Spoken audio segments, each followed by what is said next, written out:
وندعو ونتضامن مع أهلنا في فلسطين، فاللهم اجعل لأهلنا في فلسطين النصر والعزة والغلبة والقوة والهيبة. اللهم إنا نستودعك فلسطين وأهلها، أرضها وسمائها، رجالها ونسائها وأطفالها. السلام عليكم ورحمة الله وبركاته. أهلا بكل متابعينا مع ملك الأجهزة وأصغر تنور مندي في مصر. التنور دوت عم محمود دوت فرن كده صغير بيتعمل فيه عيش مفروض في الخليج اسمه التنور، بس احنا بنستخدمه للأكل المندي. الأكل المندي النهاردة هتروح تاكل لك أكل محترمة عند أي مطعم هتكلف لك 2000-3. لا يا عم الحاج، أنا جايب لك النهاردة أصغر تنور مندي بسعر مناسب جدا في السوق. الأسعار كلها النهاردة شدت جامد. ال6 كيلو النهارده وصل 7500 جنيه، وفي ناس بتبيعه ب 8000 جنيه.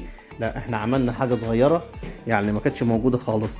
عملنا حاجه مقاس صغير خالص، استخدام منزلي، بيشيل من 2 ل 4 كيلو. عايز تبند ان شاء الله تحط نص كيلو تستخدمه. عايز تستخدمه في فراخ، في اي حاجه في اللحوم، هيشتغل معاك 10/10. نازل منه لونين، نازل منه اللون الرمادي السيلفر ده، ونازل منه اللون الاحمر. هنشرح فيه كل التفاصيل بتاعه.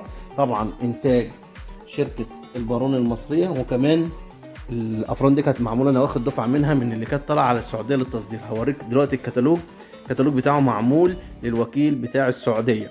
حاجه ممتازه جدا، معاه هدايا طبعا بتطلع معاه وسعره، وهنقول كل التفاصيل في الفيديو ان شاء الله. تابعنا. واصغر تنور مندي في مصر. رجعنا تاني عشان نشوف ايه الهدايا اللي جايه مع التنور المندي. اول حاجه احنا طبعا هنقيس القطر بتاعه. هات كده طبعا هو مش بيبقى بالمستوى ده، لسه هيتركب له عجل هيترفع تاني. طب احنا دلوقتي هنشوف القطر بتاعه. دلوقتي ده ارتفاع من غير العجل 44 سم، والقطر الدايره بتاعته 51 سم، يعني كمان 53 سم.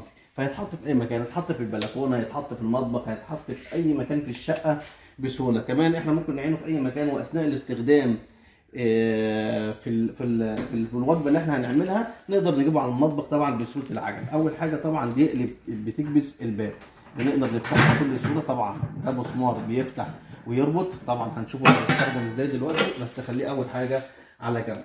اول حاجه الهدايا اللي جايه معاه. طبعا انا قلت لكم اللي دوت كان واخد الدفعه دوت من الوكيل اللي كان رايح السعوديه. لو بصينا هنا كده، الوكيل الحصري بالمملكه العربيه السعوديه، ده كان الشغل دوت متصدر للسعوديه.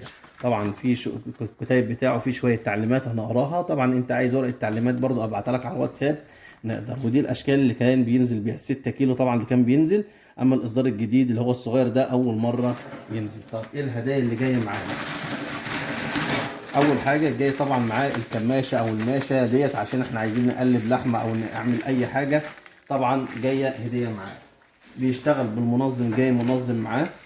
طيب بيجي معاه المنظم بتاعه، الخرطوم، وطقم عجل مستورد. ده مش طقم عجل عادي يا جماعه، هو بيجي 3 عجلات معاه، بس ده طقم عجل مستورد، خامه محترمه جدا، هتقدر يعيش معاك سنين بدون كلام.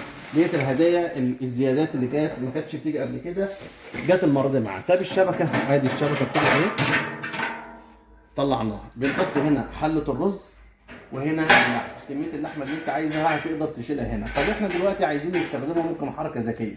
ممكن انت تروح تعمل شبكه حديد او شبكه ستانلس، او تعملها زي ما تعملها، هتكبرها شويه عشان الارتفاع هنا انا شايف قصير. لو احنا جبنا هنا، شايفين الارتفاع لغايه ايه؟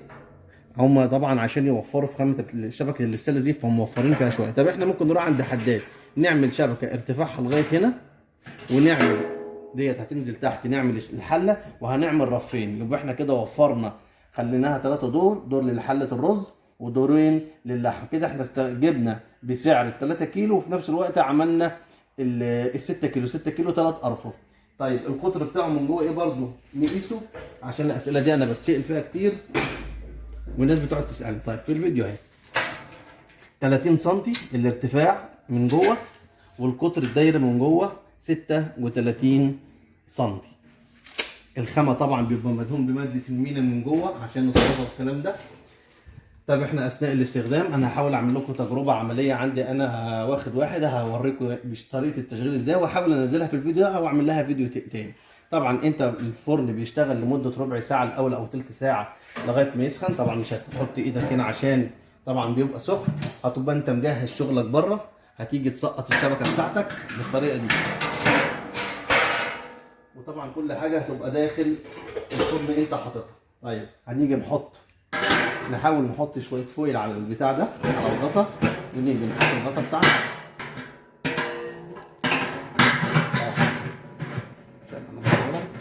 كده، وتبقى تقفل الغطا بالمنظر ده، تكبسه للاخر. طبعا ده هيدي ضغط جامد وتسيبه هينزل معاك، يبقى دوت مكبوس كده ايه الحاجه جوه الاكل، وتسيبه شغال. تهدي النار شويه وتسيبه يشتغل براحه. عندنا مدخلين للغاز، مدخل لشعله دائريه اللي بتسخن الجناب، وشعله بتسخن تحت النار بولعه شرز او باي ولاعه. بتروح انت مولع هنا، شغل الفلاش كده،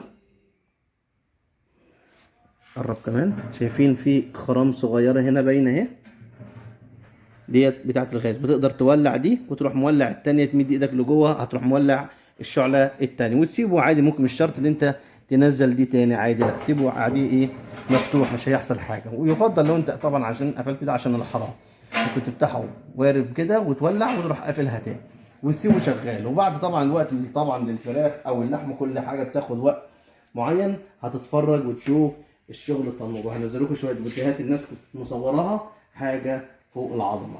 يا رب يبقى الفيديو عجبكم، وان شاء الله على اخر الشهر هعمل لكم فيديو جديد للاصدار الجديد بتاع فرن الحشاش، حاجه اول مره تنزل. دعمكم لينا يا جماعه، ودعواتكم باذن الله لكل اخواتنا في فلسطين، ربنا يا رب يحررهم. والسلام عليكم ورحمه الله وبركاته.